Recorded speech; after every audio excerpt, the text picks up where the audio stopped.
आचार्यों को नमस्कार, उपाध्यायों को नमस्कार। इस जग में जितने साधु गण हैं उन सबको वंदन बार बार। हरिहंतों को नमस्कार, सिद्धों को नमस्कार, माँ जिनवाणी को, गुरु भगवंतों को, नमस्कार, 10 लक्षण पर्युषण को, इन नमस्कार, तपस्वियों को, नमस्कार, इन श्रोताओं को, नमस्कार। उत्तम जीवा माधव आज भावै, सत्य सोच संयम तप त्याग पावै, आंकी चन ब्रह्मचर्य धर्म 10 सार है, चौगति दुखते गाड़ी मुक्ति करे पार है। बोले आदि ब्रह्मा प्रपिता परमेश्वर आदिनाथ भगवान की जय। विश्वादि 24 तीर्थंकर भगवान की जय। अनेकांतमय द्वादशांग दिनवाणी सरस्वती माता की जय। 10 लक्षण परिषद महापर्व की जय। उत्तम तप धर्म की जय। शिक्षा गुरु परम पूज्य आचार्य श्री करमचंद गुरुदेव की जय। तीन नमो दिगंबर महामुनिराज की जय। आप सब भक्तों की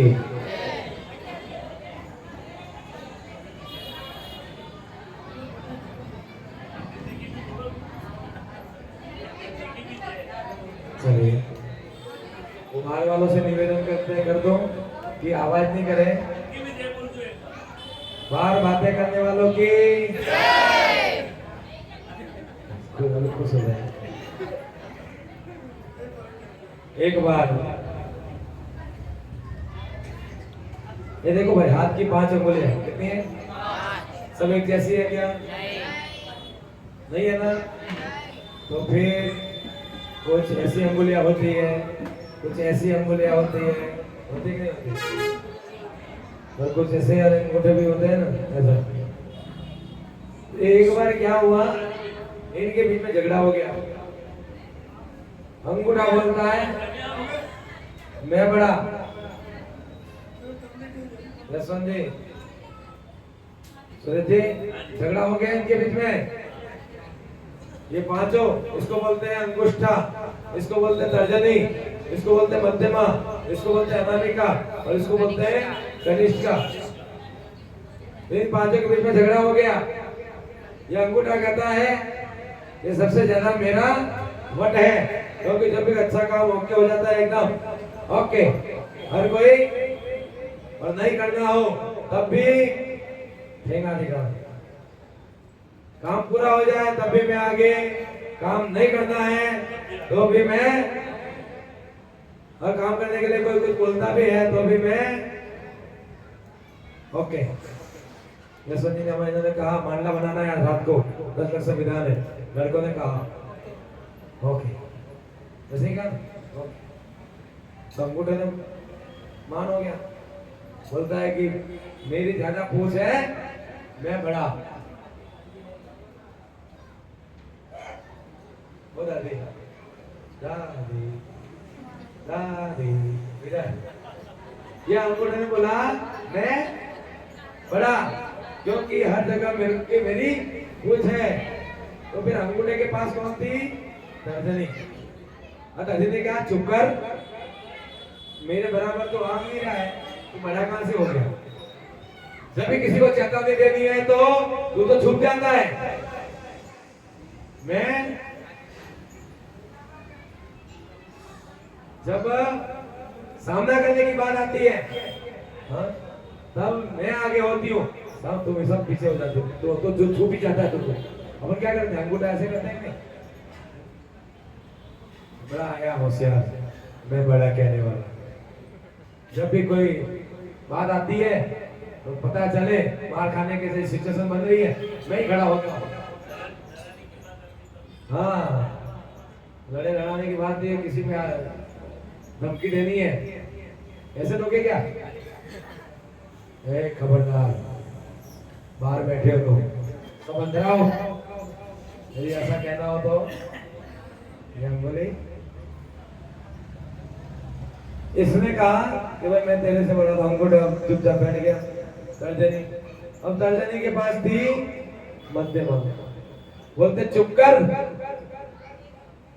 तेरे से ऐसे लंबाई में भी बड़ी हूं और कुछ कहने की जरूरत नहीं है। पूछा जाए कौन बड़ा है तो मुझे ही बड़ा बोलेंगे, क्योंकि मैं बीच में हूं, तू तो मेरे साइड में है। और देख लंबाई में कम बड़ा है कि नहीं? लोग इतना थोड़ी सोचेंगे, लोग तो खाली देखते हैं और कह देते हैं। अभी आपको पूछता इन सब में कौन सी बड़ा है, कौन सी अंगुली बड़ी, आप तो यही कहोगे, कहोगे नहीं? ये अंगुली क्या काम करने के लिए आती है? ये सामने से कुछ नहीं करती, पीछे से अंगुली करती है। और पीछे से अंगुली करने को बोलते हैं ये अंगुली, जो पीछे से चुगली करे, पीछे से काम बिगाड़े, है कि नहीं? तो मैं बड़ी, मैं अच्छे अच्छे बड़े बड़े काम बिगाड़ देती हूँ, अच्छे अच्छे के जीवन को अस्त व्यस्त कर देती हूँ, और दिखने में भी तेरे से लंबी हूँ। इसलिए इसने कहा मैं बड़ी। इसके पास खड़ी थी अनामिका, वो होशियार। उसने बोला तू बड़ी, लेकिन क्या काम करने आती है? झगड़ा करने। तेरे को पूछता कौन है, मानता कौन? जब भी कोई अच्छा कार्य हो, पूजा होती है, तो क्या स्वस्तिक बनाना हो, तिलक का तिलक करना हो, तो मैं ही काम आती हूँ, तुमको कोई याद नहीं करता। इसलिए किसी का सम्मान करना है, इसका तिलक करना है, आदर करना है, तो मैं आगे आती हूँ, इसलिए मैं बड़ी। तो ये वाली भी चुप चुप बैठ गई, और बेचारी ये तो एकदम चुपचाप बैठी है। मैं क्या बोलूं?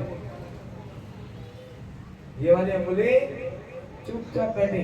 बोलते इसने कह दिया कि मैं बड़ा, तर्जनी ने कह दिया मैं बड़ा, मध्यमा ने कह दिया मैं बड़ा, अनामिका ने कह दिया मैं बड़ा। अब ये कुछ नहीं बोल रही बेचारी, चुपचाप खड़ी है। तो इन चारों ने क्या किया? ए भाई तू भी तो कुछ बोल, चुपचाप क्यों बैठी है? इसने कह दिया तुम वैसे सब बड़ी हो, मुझे कोई प्रॉब्लम नहीं, लेकिन जब भी प्रभु को याद करते हैं, जब भी परमात्मा को याद करते हैं, और जब भी हाथ जोड़ते हैं, तो सबसे पहले मैं खड़ी होती हूँ, इसलिए मैं बड़ी हूँ। हाथ जोड़ो, सबसे पहले कौन खड़ी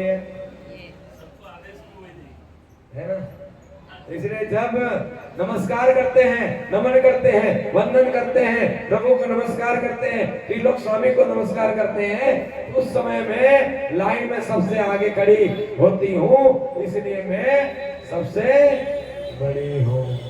पहले तो बोली नहीं, और बोली तो ऐसा बोली कि उसकी सबकी बोलती, इसलिए बोलो मत, जरूरत पड़े तो ही बोलो, और बोलो तो ऐसा बोलो कि सबकी बोलती बंद हो, निरुत्तर हो जाए सामने वाला। अब क्या बोले, समझ में आया कि नहीं? हम बात जाओ, सोरा हम बात जाओ,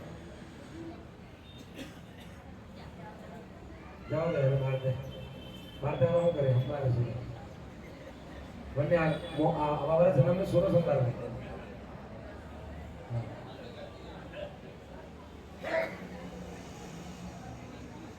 इसी प्रकार एक बार गिनती गिनती है ना, गिनती वर्णमाला आती 1 2 3 4 5 6 7 8 9, यही आंकड़े, ठीक है?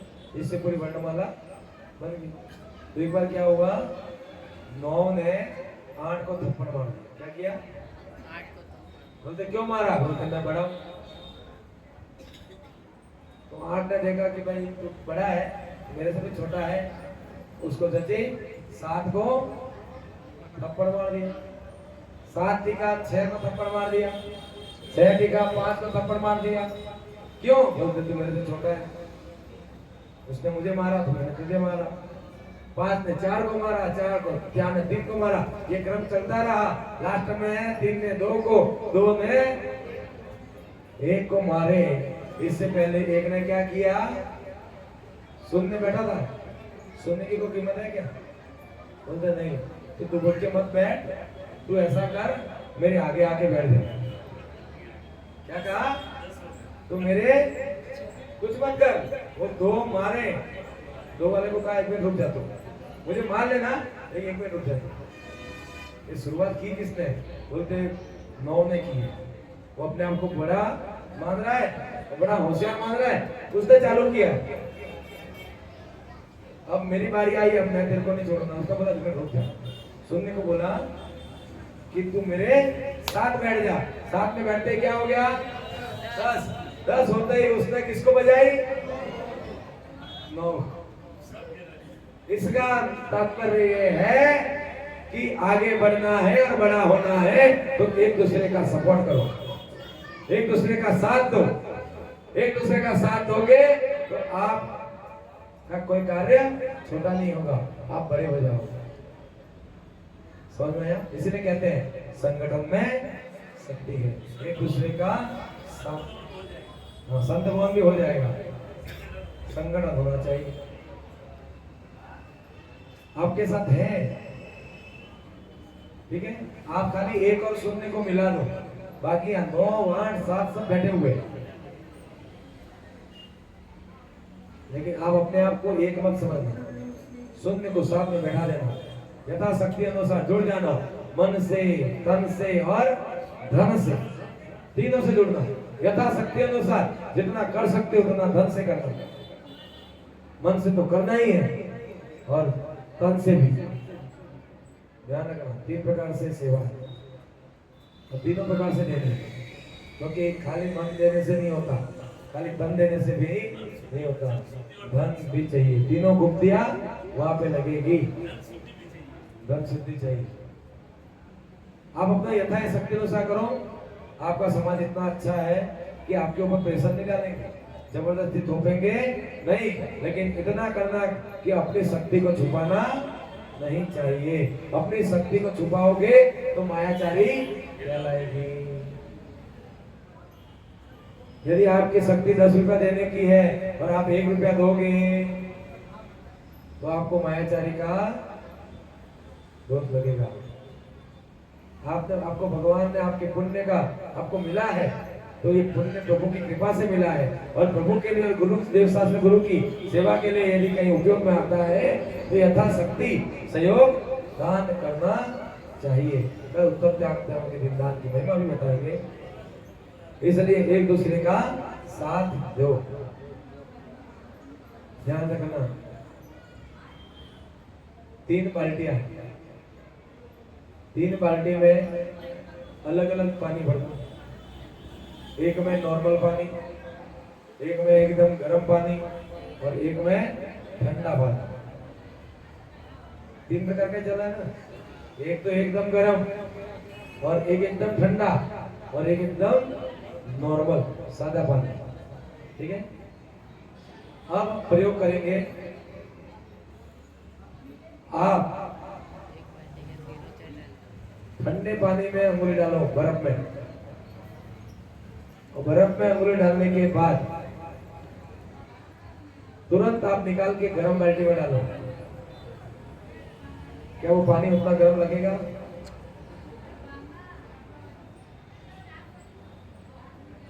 और गर्म पानी में अंगुली डाली, अंगुली गर्म हो गई और गर्म होते तुरंत ठंडे पानी में डालो।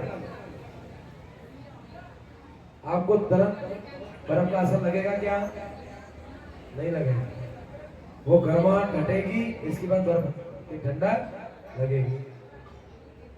और गर्म पानी में अंगुली डाली और फिर नॉर्मल पानी में डालो तो थोड़ी देर आपको जलन करेगी। अब तीनों के टेस्ट कैसे अलग अलग है कि नहीं है? जबकि गर्म पानी डालने पर गर्म और गर्म से ठंडे में डालने पर तुरंत ठंडा होना चाहिए, लेकिन ठंडा नहीं होता क्योंकि पहले गर्म हो चुका है। समझ में आएंगे? इसी प्रकार ये मन है, बिगड़ा हुआ है, सही होने में देर लगती है। तीनों के परिणाम अलग अलग हो गए। एक का गर्म परिणाम, एक का ठंडा और एक का सादा। तीनों प्रकार के लोग आपके पास मिलेंगे। मैंने कहा था उस दिन, तमोगुण, रजोगुण और सत्वगुण। कहीं सुधार हुआ कि नहीं हुआ? अपने आप को सोचा कि नहीं, आप कौन से गुण वाले हो? चिंतन किया? बताना नहीं, आप ही करना। तो कमियां हो तो दूर करना, तो नहीं कमियां हो तो अच्छी बात है। किसी को बताने की आवश्यकता। भगवान सुबह क्या कहा? रोना रोना है तो दुनिया वालों के सामने नहीं रोना, क्योंकि दुनिया वाले एकदम गंभीर होकर सुनेंगे। अरे यार तेरे साथ ऐसा हो गया, ऐसा हो गया, ऐसा हो गया, पूरी बात सुनेंगे। और जैसे आप गए, दूसरा दोस्त आया, बैठ, क्या नई बात क्या है? अरे वो दुखी થઈ રહ્યો તો બાર આવીને આય રોઈ રહ્યો તો મારાને, હા કરે છે એવા કામ ને પછી રોયા કેમ ને?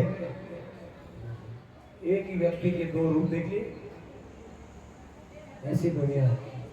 ये मत सोचो, ये बात सही है, दुख बांटने से कम होते हैं, लेकिन बांटो किसके सामने? या तो अपनों के सामने, और अपना कौन है? भगवान।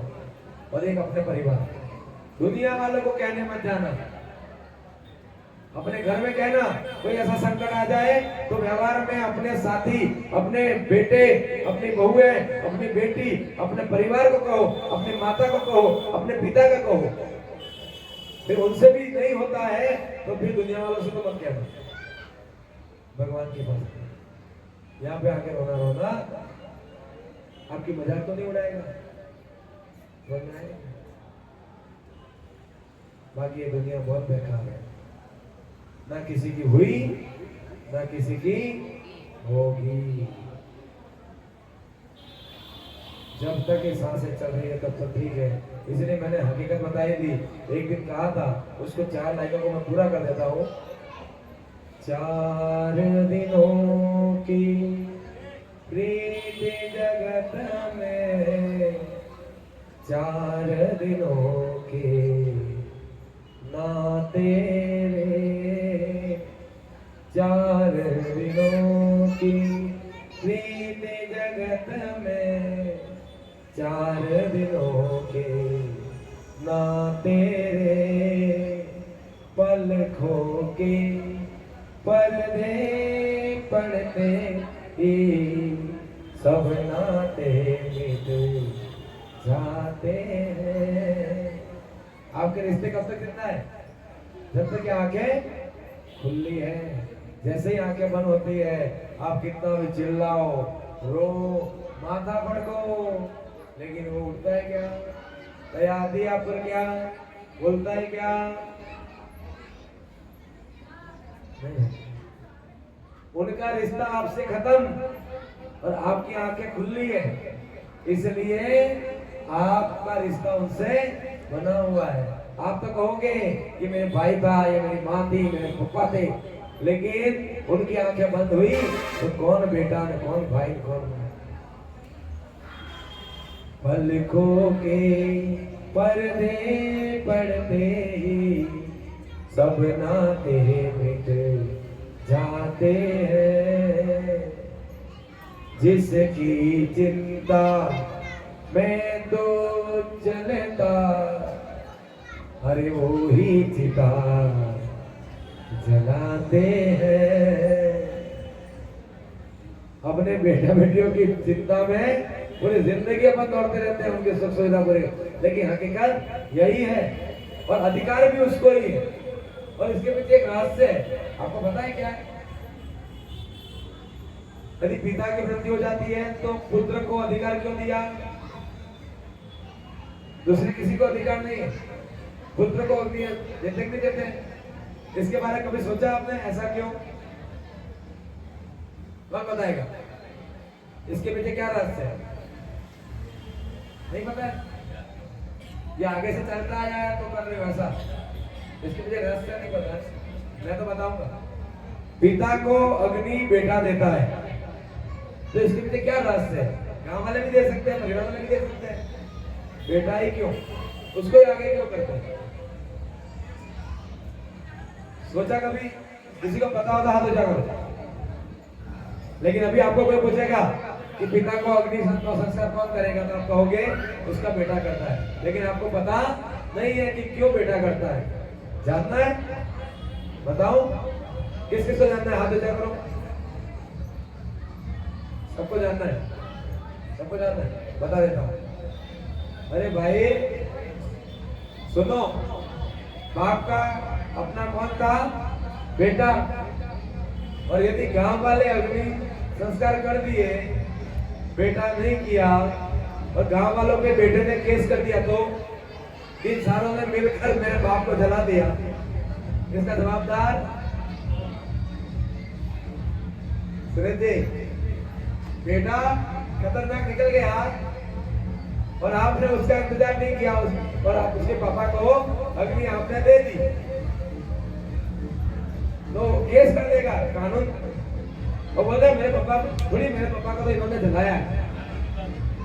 यदि मरे होते तो बेटे का अधिकार है, मुझे बुलाते, मैं आया नहीं, इन्होंने पहले ही मामला निपटा दिया। इसका मतलब ये समाज मेरे पापा का दुश्मन था, ये सारे लोगों पर केस कर देगा, आप सबको अंदर कर सकता है। इसलिए समाज वाले होशियार हैं, समाज वाले होशियार है। ऐसा नियम बना दिया कि अपन फंसे नहीं, पहले इसको आगे कर दो भाई, ये काम तो कर ले, ताकि तो कल हमको नहीं बोले कि मेरे बाप को आपने जलाया। समझ में आया? नाचो, मजा ले रहे, आनंद नहीं है, मस्ती है। भक्ति में अंतरंग से भाव प्रकट होते हैं और इसमें वासनाएं प्रकट होती हैं। समझ में आ रहा है? ये मस्ती है, मस्ती में वासनाएं प्रकट होती है और भक्ति में भावनाएं प्रकट होती है, जो वासनाओं का अंत कर देती है। भक्ति में भावनाएं प्रकट होती है, जो आपके मन की इच्छाएं, आपके मस्ती की वासनाएं सारे नष्ट कर देती है। इसलिए भक्ति में और मस्ती में अंतर है। पहले भी गर्भ होते थे, उन गर्भों में माँ का नाम लिया जाता था, अम्बा कह के पुकारा जाता था। माता के कई नाम होते हैं, गौरी, अम्बा, पद्मावती, चक्रेश्वरी, जिस नाम से पुकारो। लेकिन आजकल गर्भे चेंज हो गए। आजकल आप सोचो तो मस्ती करने के लिए अपने जैन के बच्चे भी जाते हैं, बम्बई में ज्यादा और गुजरात में तो होंगे ही, क्योंकि गर्भे प्रसिद्ध है। लेकिन पहले हम गांव में हम भी खेलते थे, नवरात्रि में सभी ब्राह्मण और जैन मिलकर एक साथ खेलते थे। लेकिन वहां पर कोई मूर्ति नहीं रखते थे, घर भी रखते थे, एक मटका होता था, उसके ऊपर दीपक जलाते थे और वो ला के रखते थे, और उसके चारों तरफ गरबा होता था, और उसमें सब कास्ट, जैन अजैन सब, हम भी आगे उसमें खेलते थे। लेकिन उसमें कोई ये फिल्मी गाने नहीं होते थे, उसमें गरबा होता था।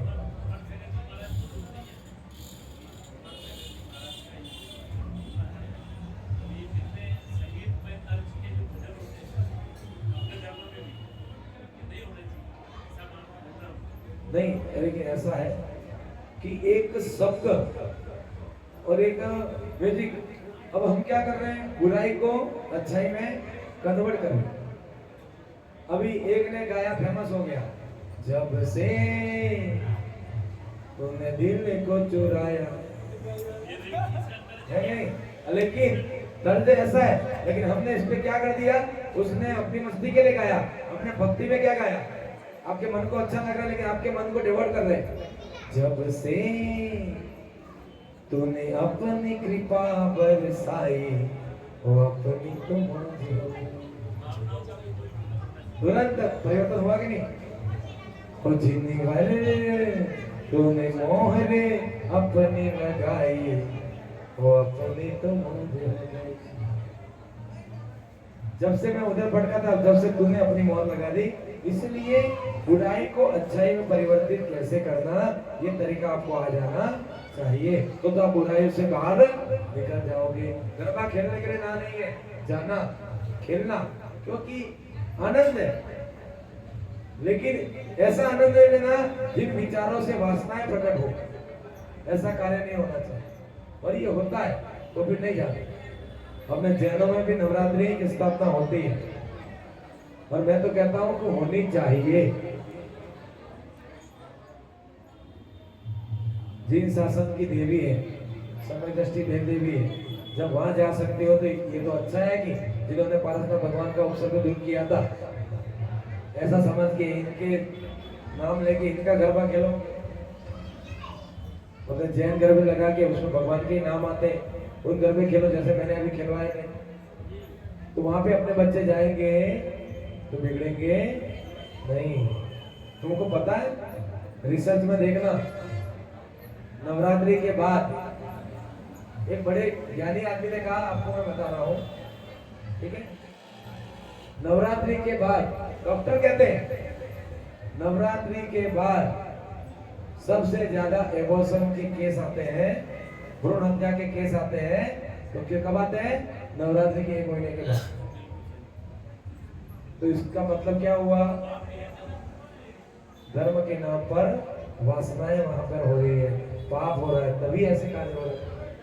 इसलिए आजकल समाज में सुधार हो रहा है, लड़कियों को महिलाओं को अलग खिलाते हैं और लड़कों को अलग खिलाते हैं, उससे भी कुछ होने वाला नहीं है।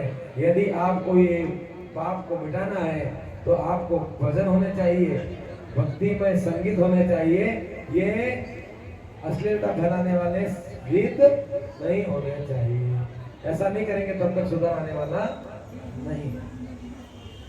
इसलिए जरूरी है, आज हमारा दिन है उत्तम तप धर्म, कल था उत्तम संयम। संयम के बिना तप नहीं हो सकता।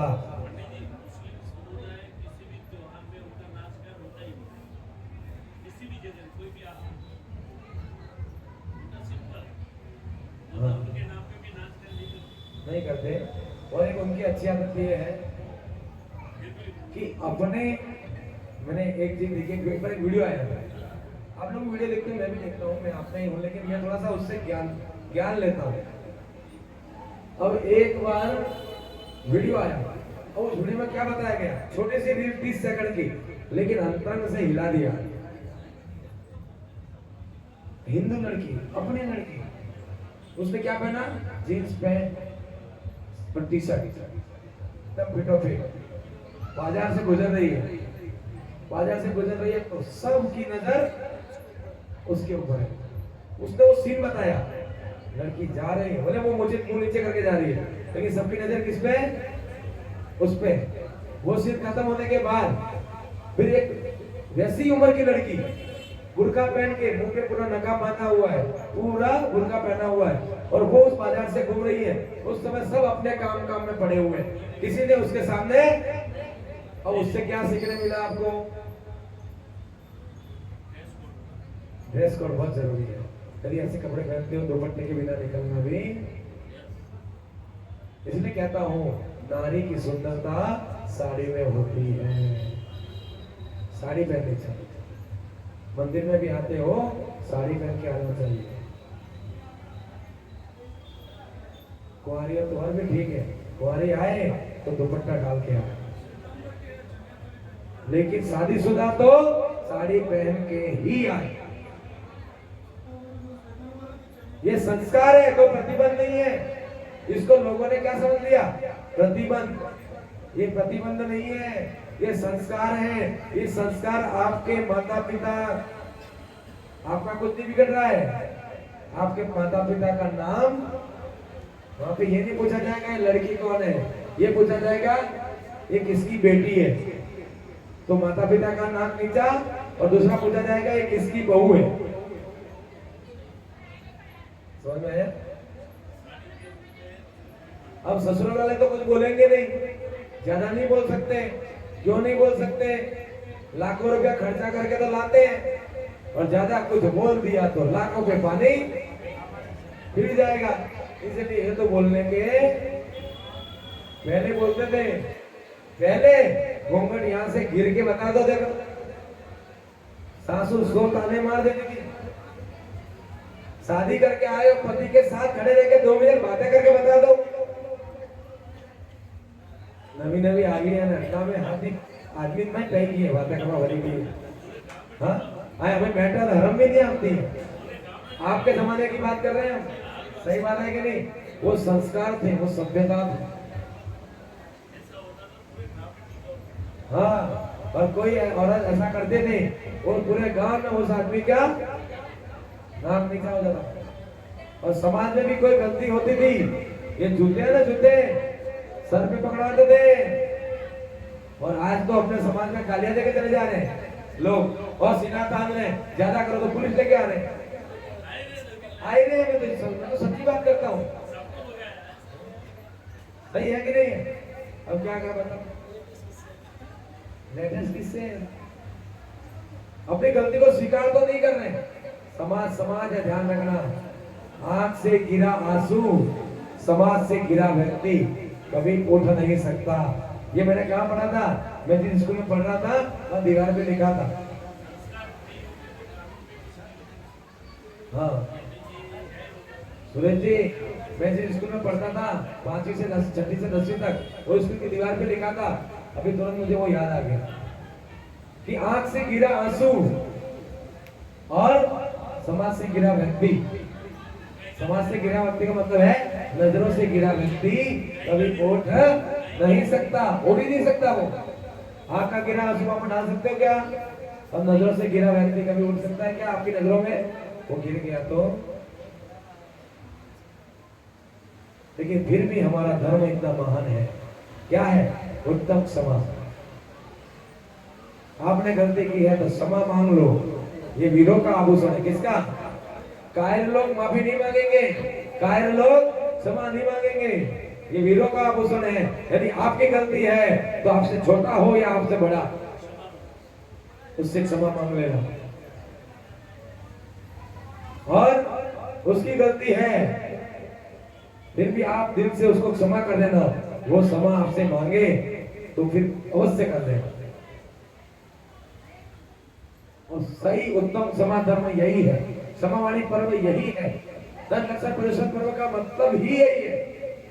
आपके भीतर में, आपके मन में जो कसायों से जो गांठ बंधी हुई है, ये गांठ हमें छोड़ देनी है। भले वो किसी के भी प्रति हो, भाई भाई के प्रति हो, या भाई बहन के प्रति हो, या माँ बेटे के प्रति हो, या आपके किसी भी मंदिर में असाधर्मी के प्रति हो, ये गांठ। इसने बार बार क्या कहा? रही मन धागा प्रेम का, मत तोड़ो चटका, टूटे से फिर ना मिले, मिले तो गांठ बढ़ जाए। लेकिन हमारा धर्म कहता है कि वो गांठ सिर्फ माफी मांगने से, क्षमा मांगने छोटे नहीं होंगे आप, क्योंकि वीर की वाणी है। महावीर भगवान ने कहा है कि कायर ये क्षमा न मांग सकता है न क्षमा कर सकता है। कौन करेगा? जो वीर होगा, जिसमें हिम्मत होगी। झगड़ा तो कोई भी कर देगा, लेकिन माफी। अरे कितने बस हो गए तो बस ऑन टाइम में लगे, घणी वक्त घुसड़े थे तो ये भी न तो ये भी न तो ये वो सालों। लेकिन थोड़ो शांत થઈ જાય ને ભૂત ઉતરી જાય કે ઘણા વાર પછી એમ થાય મન में કે આપણે મહાવીર ભગવાનની સંતાન હા કે આપણે ઉત્તમ સમાન પર્યુષણ પર્વ મનાવી રહ્યા કે માં જીનવાડીમાં આપણને આટલું કહ્યું है કે આપણે કાયર કે આપણે વિનંતી की गलत कह દીધો है પણ એકવાર વિનંતી की માફી માંગી લે भाई। राते जो કહેવાનો सबके सामने नहीं बोलो कोई बात नहीं, सबके सामने बोल दिया तो बोल दिया, लेकिन माफी अकेला माफ करना, अकेले मिल के बोले ना उत्तम क्षमा, मेरे से जो भी कुछ कहा गया हो तो मुझे माफ करना, मैं वो शब्द वापस, और आगे से ऐसी गलती नहीं होगी। यदि ऐसे कोई विनम्र भाव लेकर आता है तो उससे एक क्षमा दान करना, वो भी दान है। क्या है? क्षमा करना भी दान भी है और वीरों का आभूषण भी है। इसलिए कोई आपके सामने आ गया और अपनी गलती स्वीकार कर रहा है तो फिर उसके लिए अपने मन के द्वार, दिल के द्वार खोल देने चाहिए। तो आप जैन हो, नहीं तो फिर आप जैन कहलाने के लायक भी नहीं हो, महावीर की सत्कार कहलाने के लायक। इसलिए अभी ये पर्युषण पर्व है, हमको तो नहीं पता है आपकी किससे शत्रुता है कि नहीं है, लेकिन किसी से भी आपकी अनबन है, उससे उत्तम क्षमा अवश्य बोलो। भले वो सामने से क्षमा करे नहीं करे वो उसके हाथ में है, लेकिन क्षमा मांगना आपके हाथ में है। और कोई क्षमा मांगे या नहीं मांगे, आपको माफ करना आपके हाथ में है, तो उसको क्षमा करना चाहिए। और कोई करता है, कोई अच्छा बनने की कोशिश करता है, तो तुम उसे बनने दो। जसवंत जी, आपसे कुछ बोला बोली हो गई और अपन दोनों के बीच में खटास हो गई, आप मेरे से बोलते बंद हो गए, और मैं आपके सामने आके कहूँ कि मुझे माफ करना जसवंत भाई, गलती हो गई, जय जिनेन्द्र, तो आपके मन में क्या भाव उठेगा कि भाई कभी नहीं बोलता था, लेकिन आज इसने माफी मांगी है। इसका मतलब इनके भाव परिवर्तित हो रहे हैं, सुधरना चाह रहा है, अपनी गलती स्वीकार कर रहा है, तो तुम्हारा कर्तव्य क्या बनेगा?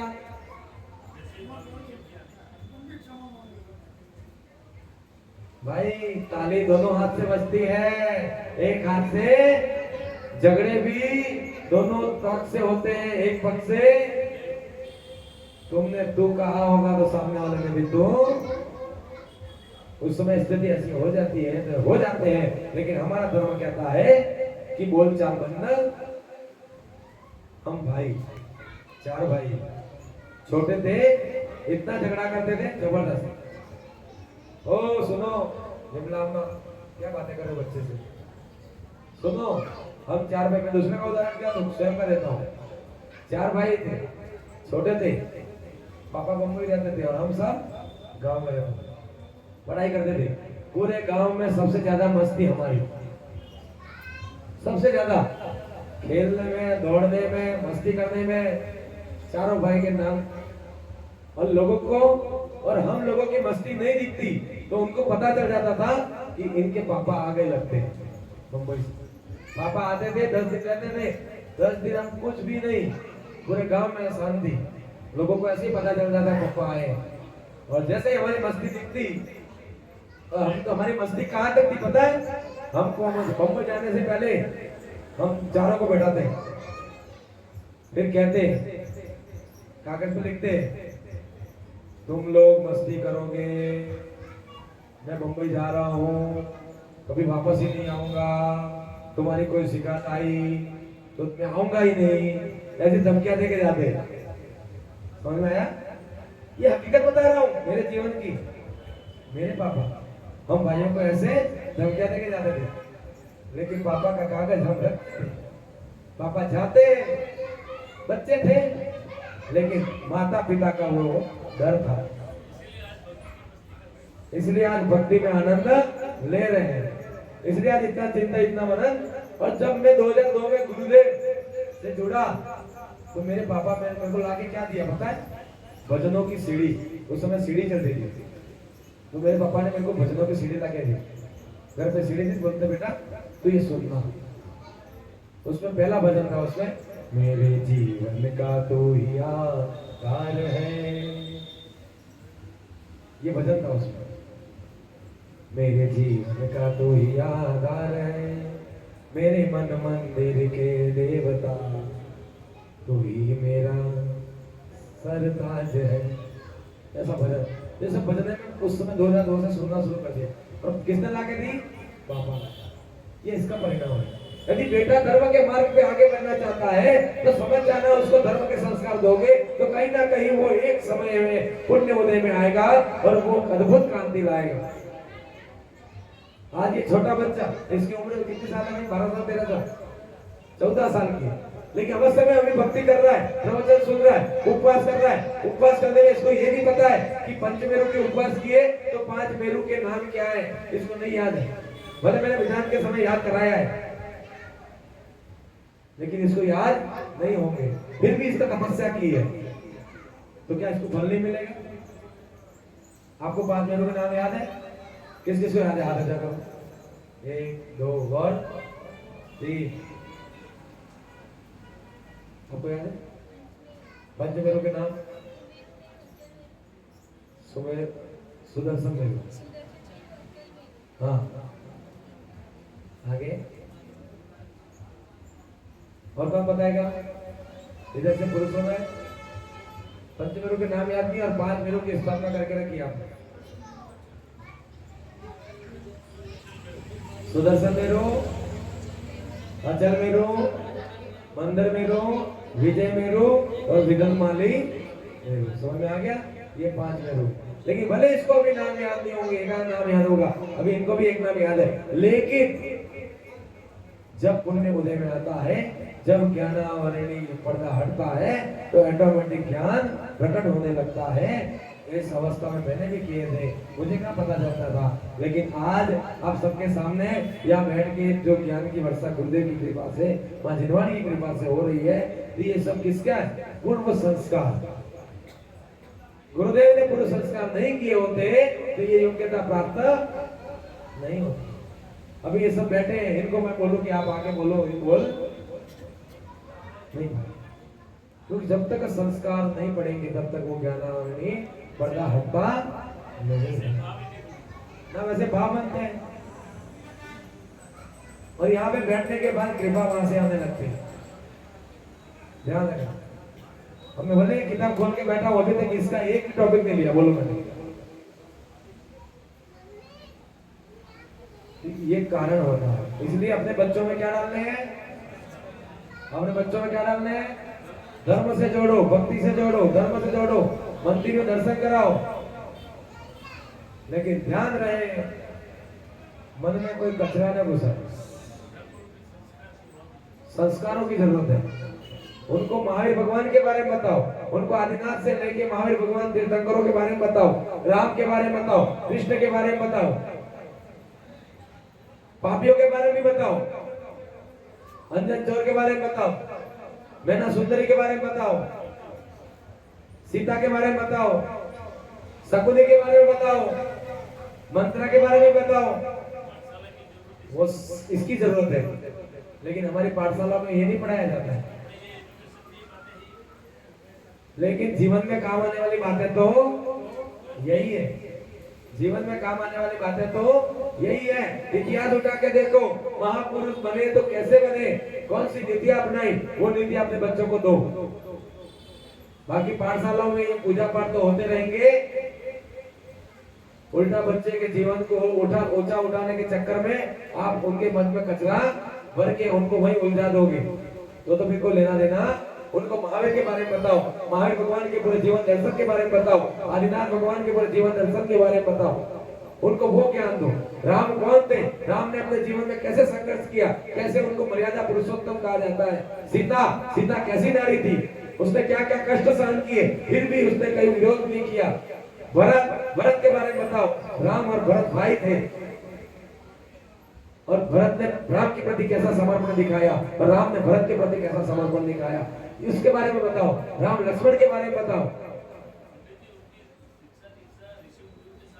साथ में हुई था, गुरुकुल में पढ़ते थे और उनको वही सिखाया जाता था जो आपके जीवन में काम आए। हम भी गणित पढ़े, साइन थीटा कॉस थीटा सब पढ़े, लेकिन जीवन में कई साइन थीटा कॉस थीटा आया ही नहीं अभी तक और आएगा भी। इसलिए स्कूल की शिक्षा ठीक है, पढ़ाओ, डिग्रियां चाहिए नौकरी के लिए, जॉब के लिए, पैसों के लिए, लेकिन संस्कार। लेकिन सुरेश जी, शिक्षा अच्छी होनी चाहिए, लेकिन उसके साथ यदि संस्कार मिला दिए जाए तो वो शिक्षा श्रेष्ठ बन जाएगी। समझ आए नहीं? संस्कार का थोड़ा भी गंदों तक मिला दीजिए तो वो अभी आप पानी का अंडा है उसमें थोड़ा सा केसर ओरिजिनल डाल दो, उस पानी सुगंधित होता है कि नहीं होता है, उस प्रासुक भी होता है। आचार्य ने कहा है आपको भगवान का अभिषेक करना है, पानी गर्म करने के टाइम नहीं है, समय नहीं है, पानी छान लो, छान कर उसका स्वरूप बदलना है तो क्या कर सकते हो, या तो लौंग डाल दो तो वो प्रासुक हो जाएगा, तुरंत कलर चेंज करेगा, या फिर केसर डालो, ओरिजिनल केसर डाल दो तो वो प्रासुक हो जाता है, आप अभिषेक कर सकते हो। और सबसे बेस्ट कौन सा जल है, ये जो बर्फ है ना, सबसे बेस्ट पानी, ये पानी लो, छानो, भगवान के ऊपर सीधा अभिषेक, गर्म करने की भी जरूरत, ये सीधा महाराज जी आर में भी लेते हैं। हाँ महाराज जी आर में भी ये जल लेते हैं। और आपने भी जल का टेस्ट लिया होगा, नहीं लिया? कभी भीग जाते हो ना, ऐसे ऐसे आता है तो थोड़ा तो मुंह में चला जाता है। भाई सही बोल रहा हूँ गलत बोल रहा हूँ? हाँ? मैं तो क्या है वो हेलमेट पहना रहता है, गाड़ी चलाता हूँ, बारिश आती है, अभी कब कांच बंद करो तो दिखता नहीं है, और कांच खोलते हैं सीधे मुंह पे, और होठ बंद करें थोड़े भी खोले सीधा पानी, क्या करें, टेस्ट लेते रहते जाते रहते, वो आनंद भी अलग है। सब जीवन की हकीकतें बता रहा हूं। व्यक्ति चार प्रकार के हैं, सब अपना अलग अलग मानसिकता लेके, अपने अलग अलग विचारधारा लेके जीते हैं। किसी ने अपने धन को मालिक बना के रखा है, किसी ने तन को मालिक बना के रखा है, किसी ने मन को मालिक बना के रखा है, और किसी ने अपनी आत्मा को मालिक बना के रखा है। अब विचार करना है कि आपने अपने जीवन का मालिक किसको बना के रखा है। जिस व्यक्ति ने धन को मालिक बना के रखा है, वो व्यक्ति धन कमाने के पीछे इतना पागल हो जाता है, इतना पागल हो जाता है कि वो मंदिर आना भी जरूरी, उसका एक ही पैसा फेंको, उसका नारा होता है, और दूसरा पैसे के लिए साला कुछ भी करेगा। क्या कहेगा? जिसके दिमाग में पैसा बैठ जाता है ना, तो ये दो तो जरूर बोलता है, वो अनुभव है। भरत भाई तो परमात्मा है, दुकान बंद करके आ गए, आप भी आ गए, मतलब आपको धर्म के प्रति रुचि है, और पैसा पैसा ही करना होता तो आप यहाँ पे धन को ही मालिक बनाए रखे होते, तो अपना 10 बजे 11 बजे बंद करवा रहा, 8 वाजता केम था, वो पंडित जी आली जवा रहा है, उल्टा लई जवा रहा है, वो पंडित जी आले जवा रहा है, उल्टा लई जवा रहा है। लेकिन ध्यान रखना, पंडित जी तो कुछ लेके जाएंगे, वो भी चंचल है, पंडित जी के पास भी रहने वाला नहीं है, लेकिन पंडित जी जो लेके जा रहे हैं वो आप ले लिए तो शायद आपके जीवन में अद्भुत क्रांति, आपके जीवन की दशा और दिशा दोनों परिवर्तित हो जाएगी। तो पंडित जी क्या देके जा रहे हैं? पंडित जी के पास क्या है? तो माँ जिनवाणी का ज्ञान और गुरुदेव के द्वारा जो प्राप्त हुआ ज्ञान, वो ज्ञान का खजाना आपको देके जा रहा हूँ। मैं हूँ खराब की दो हाउस कर दिया हूँ, ठीक है, पंडित बनोगे बड़ी सको, ये कह दिया है गुरु कहे सो कर, गुरु करे सो मत कर। लेकिन वो मुनि यदि आके कहे तो कोशिश करना, मुनि कहे से वो भी करना, और मुनि बनने का प्रयास भी, उनके जैसा नहीं बनोगे, बनने मुनि बनना है। आप मौन रहना, आप प्रवचन मत करना, लेकिन मुनि तो बनना है। ये किसके लिए? ये जो गुरु बनते हैं ना, रायचंद ज्ञानचंद चौराहे पे बैठ के ज्ञान देते हैं, उनके लिए है ये कि गुरु कहे सो कर, गुरु करे सो मत कर। ये दादा नाना आदमी बैठा था, जिंदगी में कार्य कहीं नहीं किए हुए, मंदिर में जाता है, पढ़ो क्या है, मंदिर जाओ जो है, तो इसका मतलब क्या है? वो गुरु हो गए आपके। वनडे खबर है सोलह ने ये कार जाता देखिए आने बोले क्या ही दिया है, कापड़ा हूँ क्या हूँ, किसने क्या दिया? फिर अरे वो दादाजी ऐसा बोल रहे थे मंदिर जाना चाहिए, वो तो कभी जानते नहीं है। तो पापा ने क्या क्या समझ कह दिया, पापा ज्ञानी थे, उन्होंने कह दिया वो गुरु बन रहे हैं ना, तो गुरु कहे सो कर, गुरु करे सो मत कर। तो ये उनके लिए कहावत है। लेकिन दिगंबर मुनि आए तो गुरु कहे सो भी कर और गुरु करे वो भी कर। क्योंकि मुनि तो बनना ही है, साधु तो बनना ही है, हमारा लक्ष्य है साधु बनना। साधु के बिना समाधि है नहीं, इसलिए ये सूत्र यहाँ पे लागू नहीं होगा। ये होगा किसके लिए? जो बाहर कुर्सियों पर बैठे हैं, एक दूसरे को ज्ञान दे रहे हैं, एक दूसरे को राय दे रहे हैं, आप भी बाहर बैठ के देते हो, तो तब गुरु कहे सो कर, गुरु करे सो मत कर। क्योंकि हमने नहीं किया है, उनकी भावना अच्छी है, उनकी तारीफ में दो शब्द बुरा नहीं लगे, उनकी तारीफ में दो शब्द, उनकी भावना अच्छी है। कैसी अच्छी है? हम नहीं कर सके, ये हमारा दुर्भाग्य है। अब हमको अक्ल आ गई है, लेकिन हमारे पास समय नहीं है और तुम्हारी तो जिंदगी बाकी है, इसलिए तुम करो। हमने नहीं किया तो कैसे कैसे जिंदगी निकल गई है, लेकिन तुमको ये जरूरी है, तुम करो। इसलिए हर पिता, ध्यान रखना, माता और पिता, माता अपने बेटे को यहाँ बैठाती है, कमर में। कहाँ बैठाती है? उठाती तो कहाँ बैठाती है? कमर में। क्यों बैठाती है? वो ये सोचती है कि मेरा बेटा छोटा है, लेकिन कमर में उठा के सोचती है कि जहां तक मैं देख सकती हूँ बेटा तू भी वहां तक। क्या सोचती है? बेटा जहां तक मैं देख सकती हूँ, माँ की सोच अपने बेटे के लिए कमर में उठा के कहती है जहां तक मैं देख सकती बेटा तू भी देख। और पिता बेटे को कंधे में बैठाता है और कहता है कि बेटा जहां तक मैं नहीं देख सकता उससे भी आगे तू देख। माता पिता में पिता हमेशा अपने पुत्र को अपने से आगे देखना चाहता है। सही बात है यशोद? पिता कभी अपने पुत्र को अपने जैसा बनाना नहीं चाहेगा, अपने से आगे बढ़ता हुआ ही देखना चाहेगा। और ध्यान रखना, पिता यदि श्रेष्ठ है तो उसके जैसा बन जाना। पिता मुनि बन गया है, पिता ने ऐसा काम किया है जिससे पुण्य की वर्णना की बंद हो रही है, तो तुम और उनसे अच्छा नहीं बन सकते, तो उनके जैसा तो बन जाना चाहिए।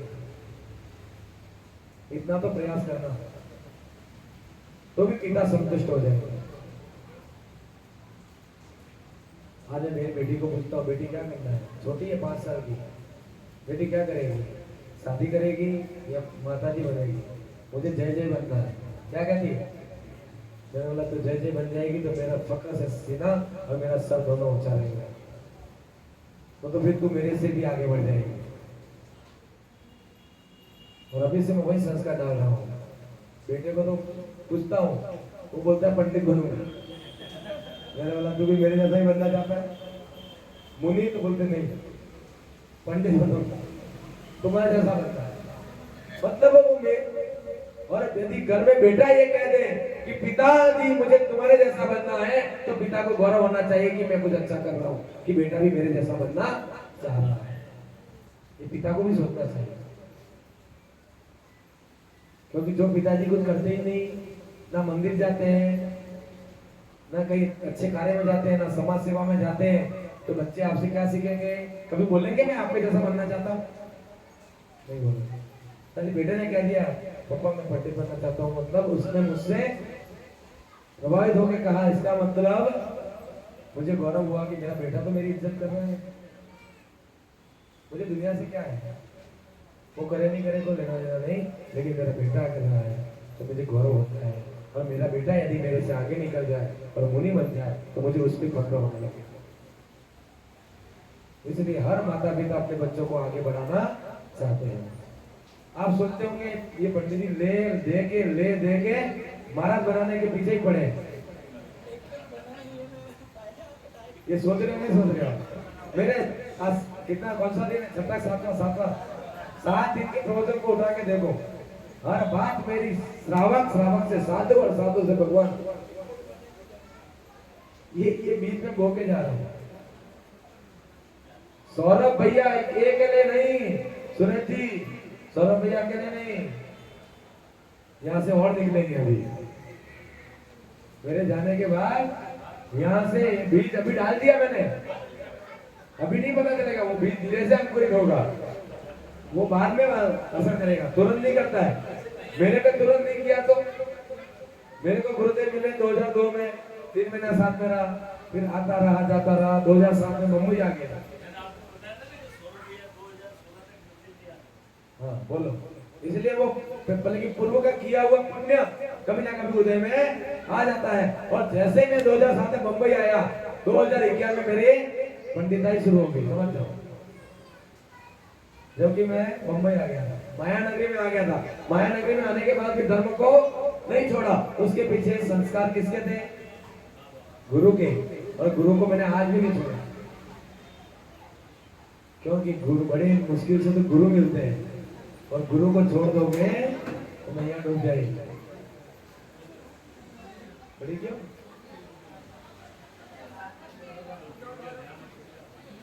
बच्चों का ध्यान रखो। हंस गिर गया?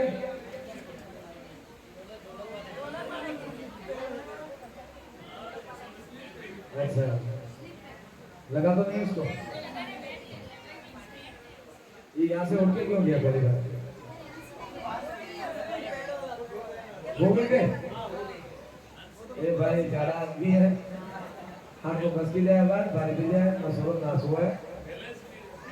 धन के मालिक, धन को यदि दिमाग में बैठा दिया है, आप धर्म से दूर हो जाओगे। गुरुदेव ने कहा, गुरुदेव ने मुझे कहा, बेटा धन के पीछे नहीं, धर्म के पीछे भागना। जो धर्म के पीछे भागेगा, उसके उसके उसके पीछे लक्ष्मी और आगे मां सरस्वती। क्या कहा? जो धर्म के पीछे भागेगा, उसके उसके उसके पीछे लक्ष्मी और आगे सरस्वती। और धन के पीछे भागेगा तो सरस्वती तो गई, और लक्ष्मी तुझे मिले ना मिले, उसका जितना पूर्व पुण्य है उतना ही मिलेगा और मिलने वाला। इसलिए याद कर लीजिए, हमें धर्म के पीछे भागना है। धर्म के पीछे भागोगे, ये आपका पुण्य भी प्राप्त होगा। पुण्य से ये धन संपत्ति वैभव साधारण बात है। याचना करने की, भीख मांगने की आवश्यकता, कुछ कहने की भी आवश्यकता नहीं है। श्रद्धा से भगवान के सामने आओ, रोज अभिषेक करो। अभिषेक करने वाला कभी दरिद्र नहीं होता, दान करने वाला कभी दरिद्र नहीं होता, सेवा करने, वैयावृत्ति करने वाला दरिद्र नहीं होता। ध्यान रखना, भक्ति करने वाला कभी दुखी नहीं होता। संघर्ष है जीवन में। आज एक माता जी समान गए थे, सुनील सागर जी गुरुदेव के दर्शन हुए। आज कई महाराज जी के दर्शन हुए, तपस्वियों को देख के आए। दोपहर का टाइम था, एक तपस्वी इधर लेटा है, एक तपस्वी इधर लेटा हुआ है, तो सारे तपस्वी बैठे हुए, सारों को नमस्कार। महाराज जी आते ही सभी फटाफट ऐसे ऐसे। तो महाराज जी क्या है, वो ऐसा समता रस है, जैसे ही उनका जयकारा लगा, सारे ताकत आ गई उनमें, खड़े हो गए, ऊर्जा एनर्जी आ गई, सभी आकर बैठ गए स्वाध्याय में। और जब तक महाराज जी नहीं आते तब तक तो उनकी हरकतें देखने का मजा आ रहा है। एक ऐसे कह रहा हो रहा है, अपने वालों को भी मिल के आया मैं, तो कहते हैं साता है क्या? हाँ साता है, बढ़िया। एक करके तबाका भरी तब, हाँ तो महाराज आपको तुरंत ये ऊपर दिया जाएंगे जाएगी। इसका मतलब साधु के पास जाते हैं, गुरु के पास जाते हैं, अलग एनर्जी होती है। आप मंदिर में आते हो, अलग एनर्जी होती है, सारे विकार दूर हो जाते हैं, मन को शांति प्रकट होती है। इसलिए धन के पीछे नहीं, धर्म के पीछे भागो। आपकी धन तो पीछे पीछे दौड़ेगा, समझ आएगी। दूसरा, जिसने तन को मालिक समझ के रखा है, इस शरीर को ही सजना, सजाना, संवारना, इसके पीछे ही पड़े, मंदिर आए, पता है अभी से क्या 7 साढ़े 7 बजे शुरू हो जाएगा, फिर भी रुकी जाओ। मैंने ऐसी काश में तो एक बाल बराबर करवा दो, मेकअप करवा दो, साड़ी बराबर है, हाँ है। वो भी 10 जन 10 साड़ी अलग अलग 20 प्रभाते अलग नहाते अलग 20। हाँ तो इसका मतलब समझ जाना, यदि कोई ऐसा कर रहा है उसने अपने तन को मालिक, ना धन को मालिक नहीं बनाया, तन को मालिक बना के रखा है। बस मैं अच्छे दिखनी चाहिए, मैं अच्छी सजनी संवरनी, और लोग कहने चाहिए ये साड़ी कहाँ से ली। हाँ हाँ अलग चाहिए, हाँ एक जैसा बात पहले सही है। ये तो प्रवृत्तियां है, लेकिन इन्होंने इस भजन को सुना नहीं ना, इन्होंने उल्टा सुन लिया। भजन क्या है सुनो, भजन है सज धज के जिस दिन मौत की सहजादी आएगी, न सोना काम आएगा न चांदी आएगी।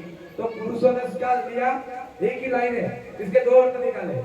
पुरुषों ने ग्रहण किया वो कपड़ा पहना, जनिया जात रिया सावस है કોણ આપણે જોયા ને એમ કે આપણે એકતા લઈ આવ્યા, કોઈ બીજી આવારી અનળ કોઈ ટેન્શન લેયા ને, જે હે અમે પહેરીને આવી જા જેવા હોય એવા ને થોડો ભજનનો અવસર થઈ ગયો કે કઈ કામ નહીં આવે, કઈ હાથે નહીં આવે, અને કોઈ મોહ भी ये तो सूट सब है, शेरवानी है, सूट है, राजा महाराजा वाले कपड़े हैं, है कि नहीं? कभी तो नहीं है, ऐसा नहीं समझना नहीं है, लेकिन मोह माया तन को मालिक नहीं समझा। हाँ और इसके बाद उसी लाइन से सज धज के जिस दिन मौत की सहजादी आएगी, ना सोना काम आएगा ना चांदी आएगी। तो पति से कहती है तो अटला के हड़िया ला लिया के मो हड़िया ने पहरो था नहीं होना ना रोकाना मार बापे आली ने थोड़ा तमे आली बाकी मार बापा आली। हाँ मो पहरी तमन हो है ने पंडित जी कही हुए जो के हाथे नहीं आवा वरो है। हाँ दुनिया मरी जाता नहीं रहा, जो आज नहीं जाएगा ना सोनो आवे ना चांदी आवे, अब अन्य फलकारी पैरो अपने पास पतो नहीं पैरोस पड़े हैं, तो उनकी क्या गलती है? अब एक ही बात के दो अर्थ हैं, आपकी जगह आप सही हो, इनकी जगह ये सही है, लेकिन धर्म की जगह सही ये है सजो सवरो, लेकिन किसी और के लिए नहीं, प्रभु के लिए।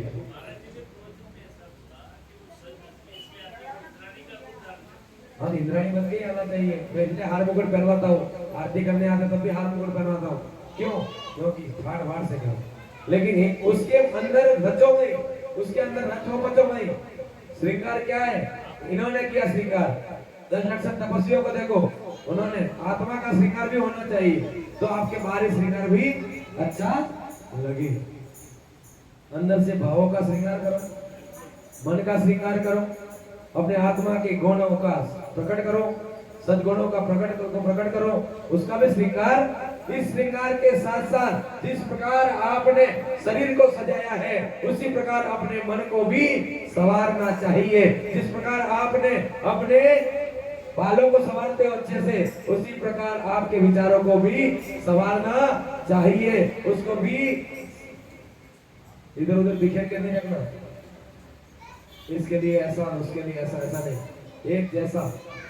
मैं सवार के आता हूँ देखो,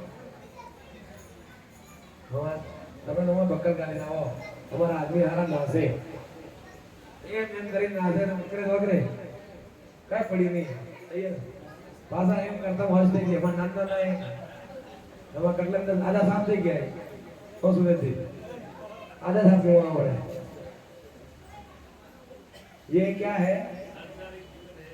एक तो पत्नी हाथ घुमाती है और एक मां हाथ घुमाती है। जब जन्म लेते हैं तो छोटे से मां हाथ घुमाती है, जब मां हाथ घुमाती है तो बाल आते हैं, और जब पत्नी हाथ घुमाती है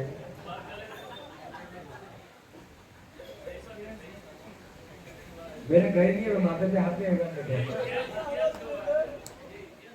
इतिहास गवाह है,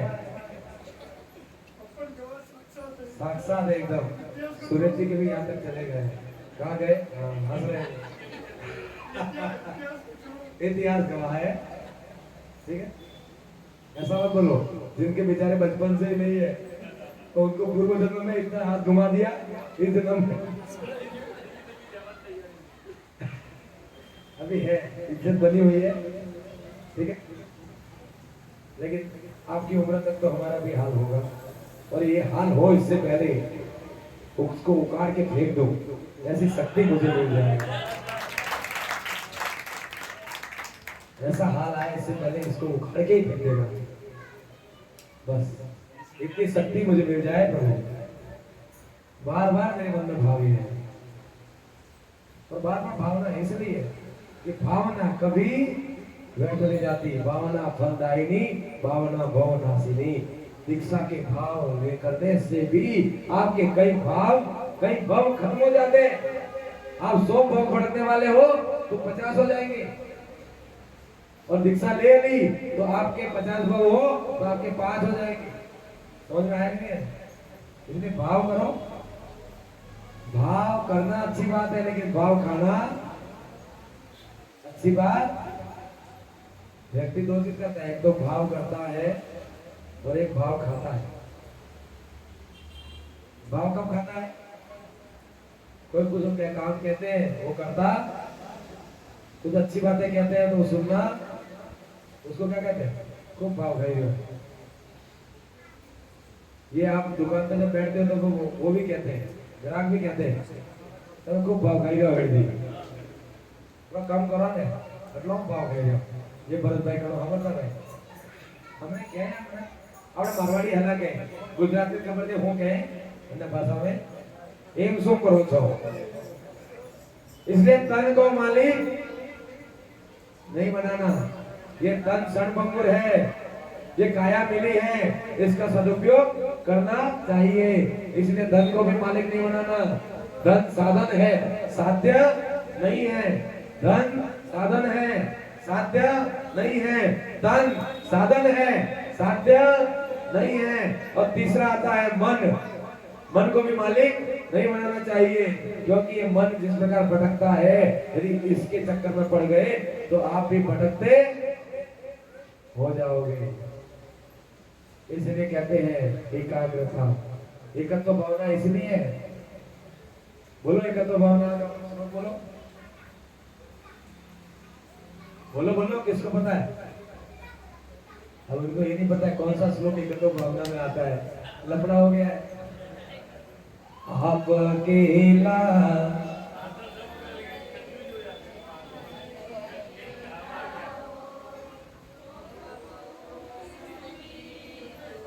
साथी सगान को, समझ आ गया?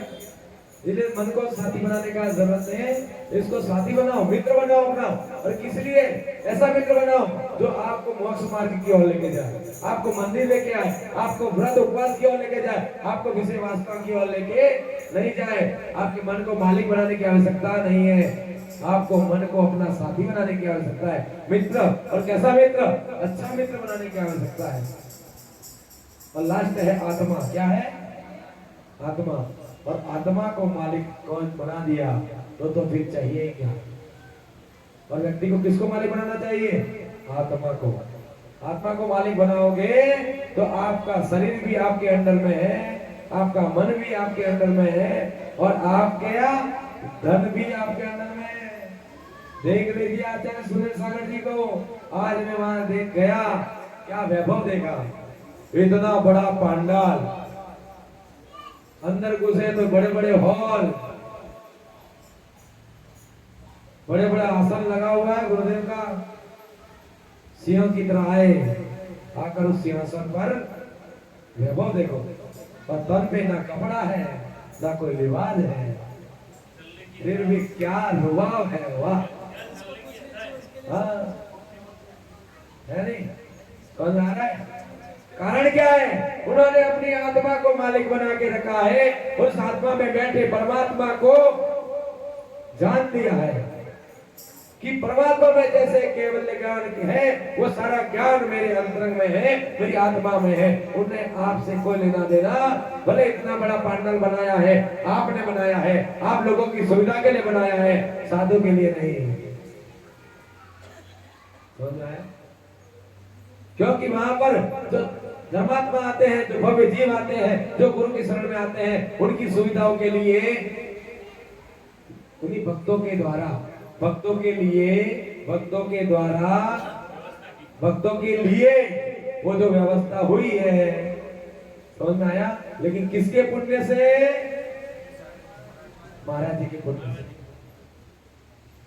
क्योंकि उन्होंने आत्मा का मालिक, आत्मा को मालिक बना के रखा है। तो देखिए करोड़ों की धन की वर्षा हो रही है कि नहीं हो रही है?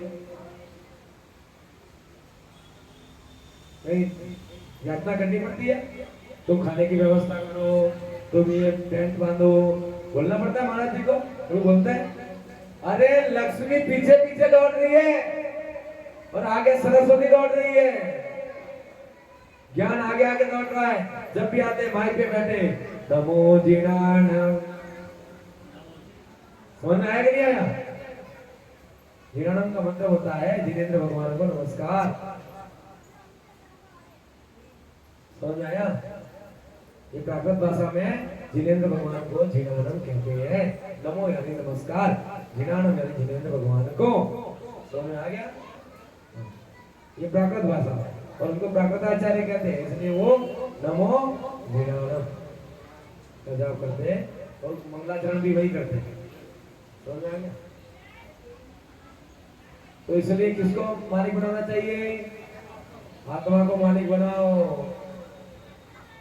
बिना नहाए, बिना मेकअप किए, बिना सजे, बिना पाउडर लगाए, बिना शैम्पू लगाए, फिर भी उनकी काया कंचन जैसी लग रही है। तो तन भी और उनके भाव, उनके विचार हमेशा तत्व चर्चा में, ज्ञान में, ध्यान में, प्रभु के स्मरण में, स्तुति, वंदना, सामायिक प्रतिक्रमण, प्रत्याख्यान में और कायसर में लगा रहता है। तो फिर उनका मन भी उनका दास बन के बैठा हुआ है। और धन की तो मैंने बात बता दी कि कोई कमी नहीं है, करोड़ों के आरोपों लुटाने वाले बैठे हैं, है कि नहीं? तो आपको क्या करने की आवश्यकता है? खाली अपने आत्मा को मालिक बनाने की आवश्यकता है। इसके बाद देखिए, इसलिए एक बार मैंने कहा था कि दादी जी आपका बेटा यदि आपकी सेवा नहीं कर रहा है, आपकी बहू आपकी सेवा नहीं कर रहा है, तो आपको क्या करना है? आप मोह माया में फंसे हुए इसलिए दुखी हो रहे हो। दुखी होने की सेवा नहीं है। मंदिर आते हो, एक बार मंदिर आओ तो वापस घर पे ही मत जाओ। एक बार मंदिर आओ तो घर पे ही मत जाओ। देखो बेटे ध्यान दौड़ते दौड़ते आएंगे और नहीं आए तो फिर गुरु के पास चले जाना। जैसे ही आपका दीक्षा होगी, आपका एक बेटा दो बेटा नहीं, आपके पीछे हजारों बेटे दौड़ने लग जाएंगे, हजारों बहुएं दौड़ने लग जाएगी। समझ में आएगी नहीं? इसलिए एक बार भगवान के चरणों में अपने आप को समर्पित करके तो देखो, फिर देखो आपका ठाड़वा। इसलिए अपने आत्मा को मालिक बनाओ। ना धन को मालिक बनाना है, ना मन को मालिक बनाना है, ना तन को मालिक बनाना है। यदि अपना मालिक बनाना ही है तो अपने आत्मा को मालिक बनाओ, क्योंकि यही आत्मा परमात्मा बनेगी। यही आत्मा में वैराग्य होगा, हम वैरागी बनेंगे और यही वैराग्य वितरागता की ओर लेके जाएगा। आप सबने मुझे सुना, मैं बहुत अनुग्रहित हुआ। मैं अपनी वाणी को विराम देता हूँ, क्योंकि अभी भक्ति संध्या है, इसके लिए एक और चलने देता हूँ गाड़ी। सुन लो, थोड़ा सुन लो, 5 मिनट। संयम के बिना तप नहीं होता और तप के बिना कर्म की निर्जरा। आपको खीर बनानी है सुरेश जी, खीर बनानी है। आप क्या करोगे? उसके लिए क्या क्या चाहिए? दूध, इसको पता है। चावल, बादाम भी चाहिए, काजू भी चाहिए। हाँ चाहिए ना? हाँ द्राक्ष भी चाहिए, इसको द्राक्ष भी चाहिए। हाँ अभी काजू बादाम, आप तो खाली दूध और चावल डालते होंगे। इधर सुनो, द्राक्ष, काजू, बादाम, जायफल भी चाहिए। हाँ जावंत्री भी चाहिए और बनाने वाली मंत्री भी चाहिए। समझ में आ गया? अब आप बताइए, अब सबसे ज्यादा आप उसमें क्या लेना पड़ता है? दूध। क्या लोगे? तो शक्कर भी डालनी पड़ती है ना। अब दूध से ज्यादा समझ लो आपने 2 किलो दूध लिया तो उसमें 2 किलो शक्कर डाल दोगे क्या? उसकी एक मर्यादा होगी, संयम होगा। कितना? 1 किलो दूध में 50 ग्राम शक्कर या 100 ग्राम शक्कर, तो 2 किलो में 150 या 200 ग्राम शक्कर। इससे ज्यादा तो नहीं डालोगे, ज्यादा मीठा हो जाएगा तो क्या होगा? जहर बन जाएगा, पी भी नहीं पाओगे। समझ में आ गया? तो संयम। और इसके बाद क्या ये सारी चीजें मिलाने से दूध भी ले आए और जितनी आवश्यकता थी उतना काजू डाला, बादाम डाला, भाई द्राक्ष भी डाला और सब डाला। क्या वो खीर बन जाती है? उसको क्या करते हो आप? नीचे से गर्म करते हो, एक पात्र में भर देते हो और पीछे गैस आंख पे तपाते हो। और जब वो गर्म होता है तो फिर वो सारा आपस में घोल मंथन होता है और इसके बाद क्या तैयार होती है? खीर। क्या? तो मम्मी को बोलेगा, मम्मी खीर बना, आज तो पंडित जी ने इच्छा पैदा कर दी है, ये कल ही खाएगा। खा के आएगा? नहीं खाया नहीं, कल खाएगा जाके। अरे भाई अपने को बोलना नहीं पड़ता है, मीठे का त्याग नहीं होता तो 2-4 दिन खीर आ जाती है, लेकिन त्याग करके रखा है। हमको पता है एक बार खीर खा ली, लेकिन यहाँ पर पीर वापसी चढ़ जाते, फिर गले से आवाज ही नहीं निकलती। तुम्हारी सेवा अच्छी है, भक्ति अच्छी है, लेकिन मुझे पता है तुम्हारी भक्ति में और तुम्हारी सेवा में यदि मैं एक दिन हलवा खाता, एक दिन गुलाब जामुन खाता, एक दिन खीर खाता, तो फिर आप ये जो आवाज सुन रहे हो ना लिफाफा डबल कर दो, सीधी बात।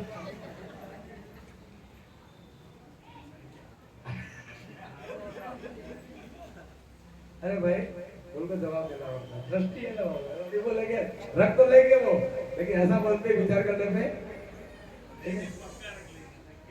पक्का रखेंगे, कोई कमी नहीं है, भगवान की कृपा से आएंगे ना हम। ये बड़ा हॉल हो रहा है ना आपका, इसका उद्घाटन हम ही करेंगे। हाँ, और मेरा पुण्य रहा तो उसका शिलान्यास भी मेरे हाथों हो। हाँ, मेरी भावना है। और उस दिन ये बात याद कह के जा रहा हूँ, यदि शिलान्यास के लिए मुझे बुलाया, उस दिन मैं आपसे 1 रुपया भी नहीं बोलूंगा, जो दोगे वो लिफाफे में लेके स्वीकार कर लूंगा। उस दिन मैं ये नहीं कहूंगा कि मैं आ रहा हूँ अहमदाबाद ये लूंगा, नहीं मैं कहता हूँ, नहीं कहते तो यहाँ पे तो 1 रुपया मिलता है,